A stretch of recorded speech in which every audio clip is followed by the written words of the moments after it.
Thank you very much. The leadership of the chamber and the leadership of the EFF. We have a deputy president of the EFF here. And the national...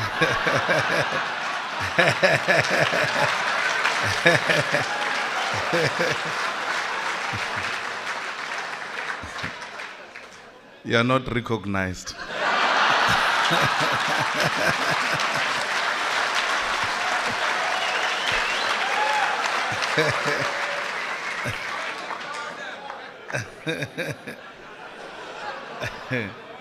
We have our national chairperson here and members of parliament from the economic freedom fighters.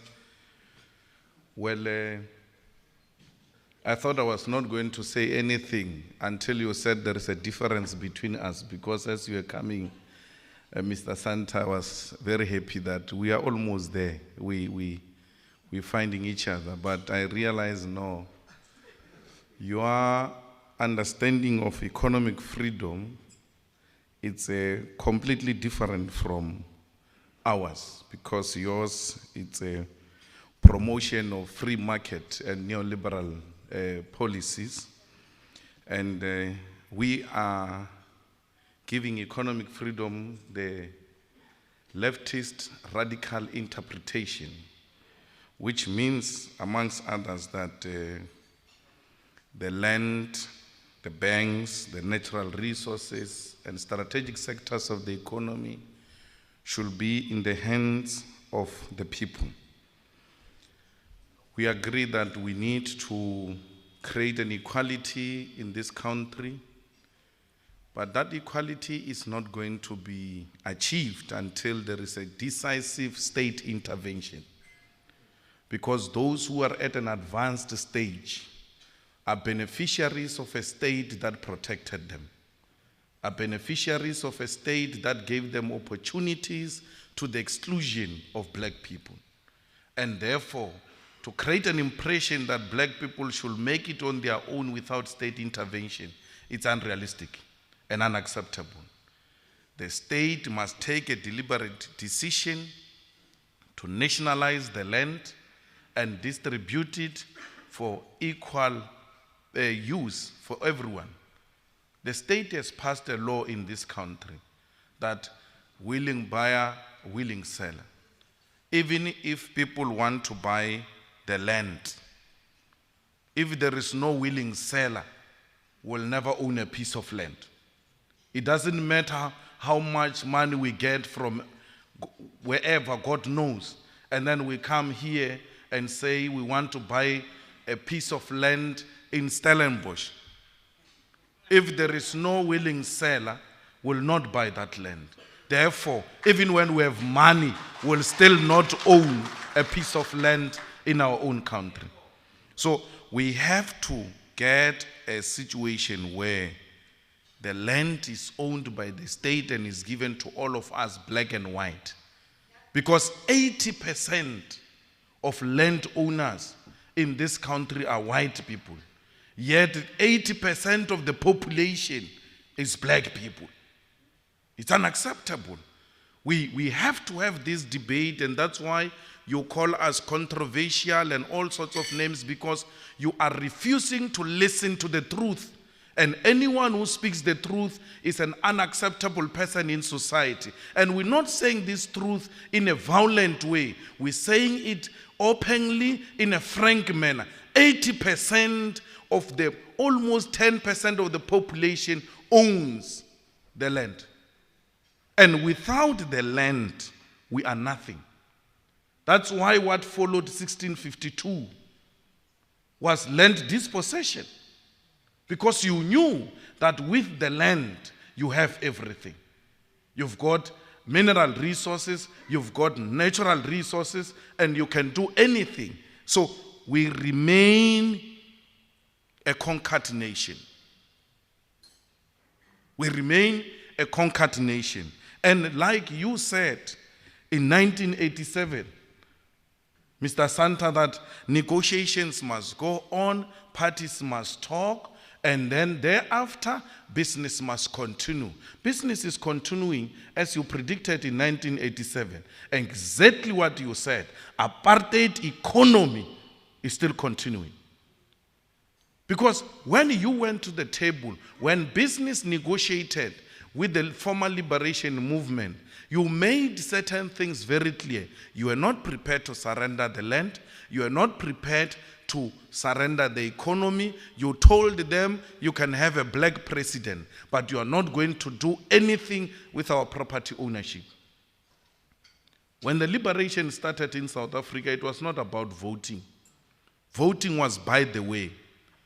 The formation of liberation movements followed the wars of dispossession. And Africans realized that if we fight as small groups, we get defeated. We need to come together and fight together under a progressive body. Fight for what? For reclaiming of our land. So you can't tell us we gave you 1994, that's enough. That's not what we formed the liberation for. We formed the liberation to reclaim our land, to reclaim our wealth. The economy is the land. The economy is the mines and all mineral resources. The economy is the food. There is no food without the land. The economy is the banks, retail stores. We need the participation of our people in the technology and science, because we cannot succeed to fight even diseases that can be cured for as long as our people do not own pharmaceutical companies. The diseases that must be cured easily kill our people, because pharmaceutical companies are owned by capital which is obsessed with maximizing profit at the expense of people. So we don't subscribe to those types of... All of this infrastructure, me and you must agree about, which we are agreeing, will never be realized, because it has been proven that taxes alone cannot raise sufficient capital for the state. We have been collecting taxes since 1994. We still have a problem of infrastructural development because the money is not enough. We said to capital, run the economy, take charge of the economy, and through you paying taxes, then we'll be able as a state to develop this country. The same capital which we said run the economy still is not paying tax. They engage in financial illicit flows. They engage in aggressive tax avoidance in the country. No decisive legislation to deal with that. People take money in South Africa and invest it in tax havens. They are untouchable. If you do anything to them that is an interference, the state must not interfere. People, the investors will leave the country if the state goes on interfering in the economy. So we do not agree. We have this problem. We have this problem we are having today of an inequality which is growing, which is racially based, because of the economy which is in the hands of capital. The economy is not in the hands of the state as we speak now. It's in your hands. You are the ones who are owning strategic sectors of the economy. And therefore, if anything that is in the hands of private sector is so excellent and successful, why is Africa not successful? Because the economy of Africa is not in the hands of socialist state or communist state. It's private owned. If capitalism worked for America and Europe, capitalism has not worked for Africa. Africa has not failed because of because of communist or socialist economic policies. It failed because the multinational and capitalists come and milk our resources, exploit our resources, and leave this continent without anything. So we do not agree. So a solution, which is very clear in the hands of the EFF, is that we need the expropriation of land without compensation. And people say that is extreme, that is unacceptable. Land was taken through black genocide. We're not talking white genocide. We're talking legislation passed through parliament, democratic parliament, which will say the state is the owner of the land and the land shall be allocated to people who have indicated clearly what they want to do with this land. And whether what they want to do, it is in the public interest and purpose. Because there are a lot of pieces of land all over the continent. They are idling. Some of them are even foreign owned. Yet black people live in congested environments. They do not own a piece of land. When they try to occupy the land next to them, no, that land has been rezoned, is owned by some fellow in London. We live like pigs. In Alexander, in Langa, here, everywhere else, we have no land. And that is the first thing we need to do. Expropriate the land so that we bring back the dignity of our people. There is no one who can have dignity and confidence if you do not own a piece of property. You remain a subject of those who own the means of production. We are tired of being subjects. We want to own. So we are of a view that even the mines, the banks, must be in the state ownership. But what do you do in a South African economy where already these things are in the hands of capital? You must establish your own bank as a state. To compete the existing banks, you must establish your own state-owned mining company. You must establish your own pharmaceutical company. So and by doing that, we do not shut down private ownership. The private ownership must coexist with state ownership, but the state must be the owner and the controller of such strategic sectors of the economy. Somebody is going to shout from the back and say the state is incompetent, and everywhere else where the state is found, things do not run properly. It's not true. It's not true. I'm prepared to take you on, because American Army is not private owned. It's a state owned. It's the biggest employer in the whole world. American Army is one of the best state-owned companies. This GPS you are talking about is a GPS that is produced by a state-owned company called American Army. This internet you have is produced by a state-owned company called American Army. So we must not be misled that everything else state-owned is inherently corrupt and therefore it will collapse. Even the private sector has got the same problem. The private sector, if we go to Joburg High Court here, there are private companies being liquidated every day. So it's not true that everything else owned by private sector is inherently progressive. We all have weaknesses. Yes, come back home. SAA, who said SAA never produced profit before? The SAA produced profit before until the current government messed it up. So it's not because the SAA as a state-owned company is inherently incompetent.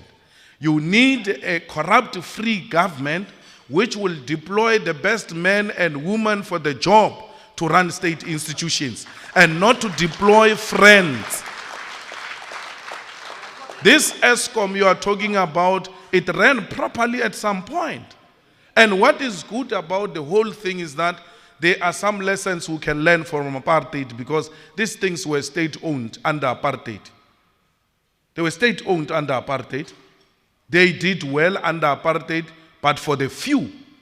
So we have to learn and say, instead of deploying cadres and party loyalists, let us get the best people to come and do the job.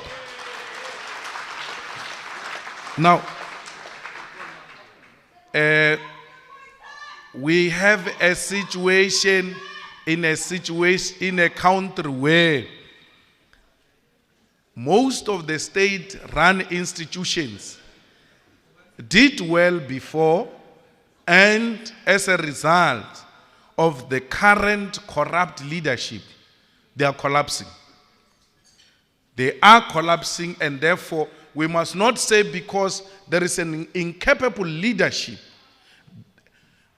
state institutions will inherently not do well. I mean, we can give many examples. Singapore is one of the countries with state-owned enterprises which are contributing decisively to the economy. So we're saying here in South Africa, anything that is going to help us, it is a state intervention in partnership with private sector to run a successful economy. Anyway, as you were shouting at the back, I was not shocked because I don't raise comfortable things. I must touch the nerve. And I don't get easily shaken, whether by sober or half sober people. I have no problem at all. No one get to scare me. I express myself anywhere free, without any fear or any intention of begging relationships. I'm here to articulate the EFF policy. You like it or not, it doesn't matter. We are happy that the Cape Chamber invited us, not because we share anything, but because we can exchange ideas. What is going to make South Africa work? What is going to make South Africa work is platforms like this, where we sit together and exchange ideas, sometimes in a robust manner, because it is good for our democracy. We cannot just sit in our comfort zones and not talk to each other. We have to talk to one another, sometimes uncomfortable as it might be. It's a necessary discourse because it will build this country. That's Madiba's legacy, the ability to talk to those you even disagree with. That's where we come from, and we believe that with this type of intervention, South Africa will be a better place. We have noted all those international developments, and even when it was nice time internationally, we were still doing bad, not because of the global economy, but because of the policies which were agreed to during the sunset clauses. We need the sunrise clauses. Thank you.